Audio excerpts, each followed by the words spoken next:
Hello दोस्तों, welcome back. और आप देख रहे हैं इम्प्रूव योरसेल्फ। दोस्तों, आज हम बात करेंगे टेंस की। टेंस मीन्स होता है काल और समय। टेंस का हिंदी होता है काल या समय। और टेंस का तीन प्रकार होता है: प्रेजेंट टेंस, पास्ट टेंस और फ्यूचर टेंस। टेंस के तीन प्रकार: प्रेजेंट, पास्ट, फ्यूचर। हम जो सारी जिंदगी जीते हैं ये तीन ही कालों में जीते हैं: प्रेजेंट, पास्ट और फ्यूचर। कोई भी वर्क तीन ही कालों में होता है: प्रेजेंट, पास्ट और फ्यूचर में। पहला हो गया प्रेजेंट टेंस, दूसरा हो गया पास्ट टेंस, तीसरा हो गया फ्यूचर टेंस। पहला प्रेजेंट टेंस का हिंदी होता है वर्तमान काल।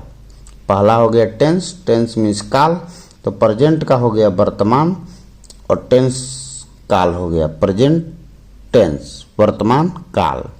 और ये हो गया पास्ट का हिंदी हो गया भूत और टेंस का हो जाएगा काल, भूतकाल। और फ्यूचर टेंस का हो जाएगा काल, फ्यूचर मतलब भविष्य काल। पहला हो गया ये प्रेजेंट टेंस, यानी टेंस का पहला प्रेजेंट टेंस। प्रेजेंट टेंस के बारे में हम जानेंगे। इसे सिंपल प्रेजेंट टेंस भी कहा जाता है। इसे सिंपल प्रेजेंट टेंस भी कहा जाता है। अब प्रेजेंट टेंस की पहचान क्या है? तो उसकी पहचान है कि हिंदी वाक्य के अंत में हैं हूँ हो लगा रहेगा।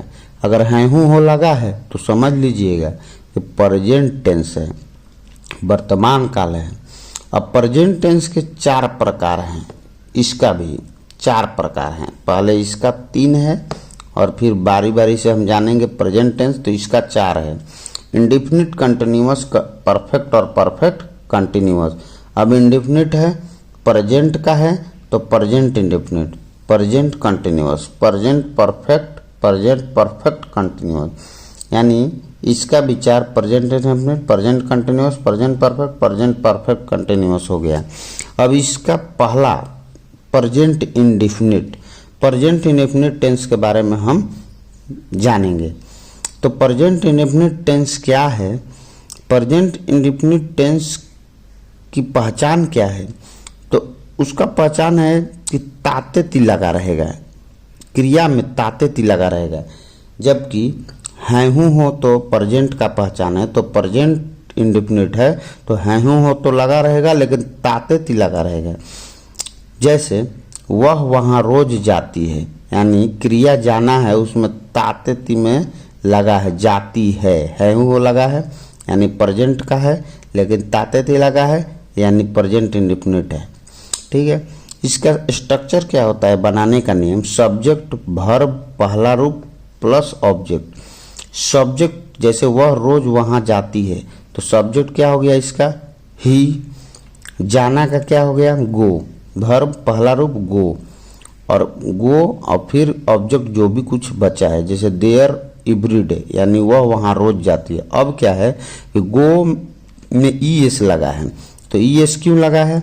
तो पहला इधर थर्ड पर्सन नोट में लिखा है कि third person singular number he, she, it, name के साथ में एस या ईएस जोड़ते हैं।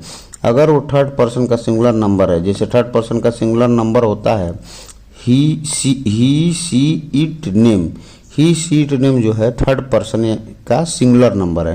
तो हम पर्सन क्या होता है उसके बारे में भी वीडियो हम शॉर्ट वीडियो बनाने वाले हैं, तो आप देख लेंगे पर्सन क्या होता है।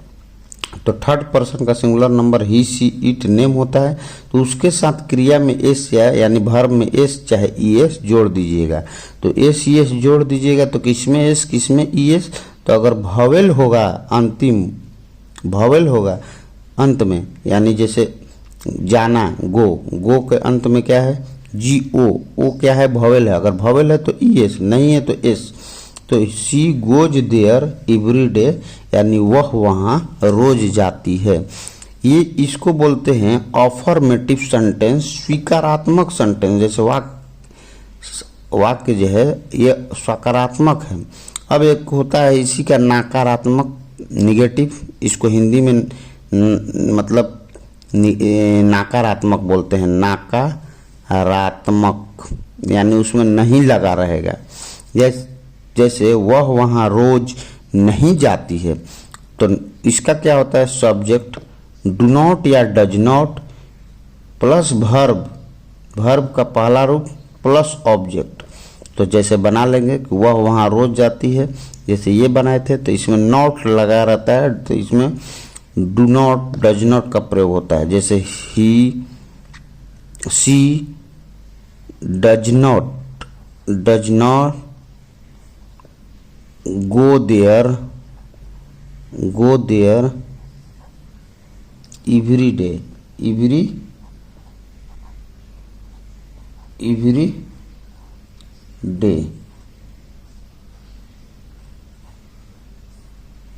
She does not go there every day. अब इसमें डू और डज नॉट में जानेंगे कि ही सी ईट और नेम, ही सी ईट और नेम, इसके साथ क्या लगेगा, डज नॉट लगाएंगे, डज नॉट।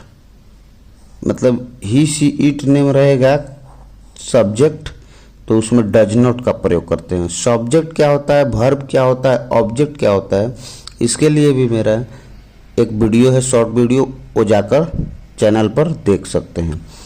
तो ही सी ईट रहेगा तो डज नॉट, तो हमने डज नॉट लगा दिया। Subject do not, does not में डज नॉट लगाया, फिर वर्ब का पहला रूप लगाया गो, फिर ऑब्जेक्ट। ठीक है, इस प्रकार से हम बना लेते हैं ये निगेटिव। और इसका इंट्रोगेटिव जो सेंटेंस होता है, यानी कि उसमें प्रश्नवाचक, तो प्रश्नवाचक जो सेंटेंस होगा तो उसको हम जानेंगे। प्रश्नवाचक में क्या होता है, जैसे क्या वह वहाँ रोज जाती है।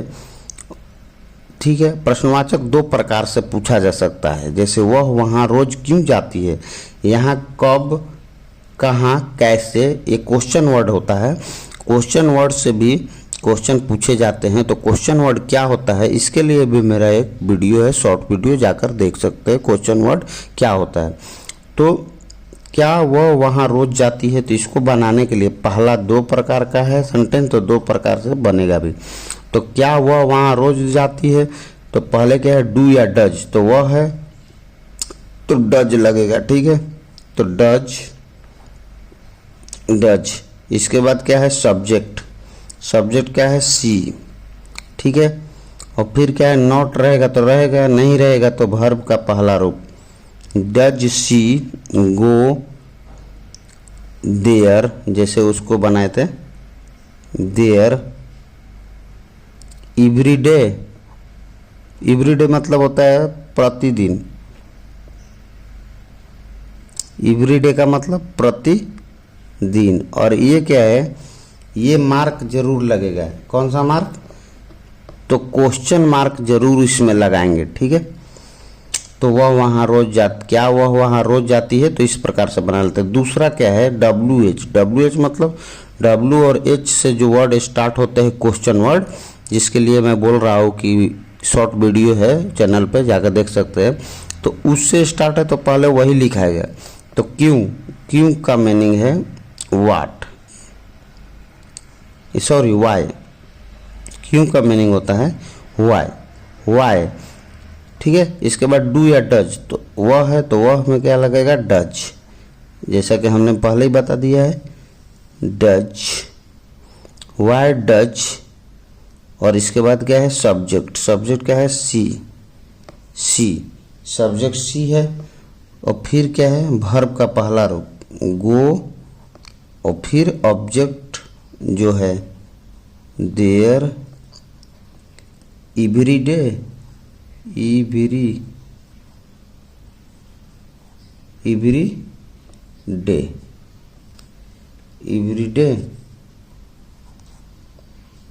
और प्रश्नवाचक मार्क जरूर लिखेंगे। ठीक है, why does she go there every day. आशा करता हूँ आपको पूरा समझ आया होगा। और ये जो है टेंस का सीरीज जो है चालू हो गया है, और बारी बारी से हम टेंस के बारे में जानेंगे अगले वीडियो में। तो चैनल को सब्सक्राइब करें, बेल आइकन दबाएं, ताकि आपको नोटिफिकेशन मिलते रहे अगले वीडियो का। धन्यवाद।